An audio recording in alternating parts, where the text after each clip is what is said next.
Бүгүн 13 октябрда Азаттыктын имаратынын алдында 40 чакты киши Азаттык, Клоп жана Кактус медиага каршы митинг уюштурду.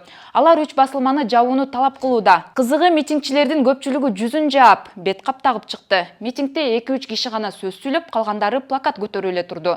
Чогулгандардын арасында бир киши дароо көзгө илинет. Аны сиз да тааныйт болушуңуз керек. Анткени ал мындай митингтерди буга чейин да уюштуруп жүргөн. Сөз Илимбек Исраилов тууралуу болуп жатат. Исраилов коомчулукта коррупционер экс-бажычы Райымбек Матраимовдун тарапташы катары белгилүү. Анткени Матраимов камалганда аны бошотуу талабы менен Ошто өткөн митингге катышып, Азаттык менен Клоптун журналисттерине басым жасаган. Исраилов журналисттерди видеого тартып, чагымчыл суроолорду берип, коркутканга чейин барган. Андан сырткары Исраилов парламенттик шайлоодо учурдагы депутат Шайлообек Атазовду колдоп, анын талапкерлиги үчүн активдүү үгүттөгөн. Атазов менен Матраимовдордун байланышын айтпасак да түшүнүктүү. Ал эми 2021 жылы мартта бейөкмөт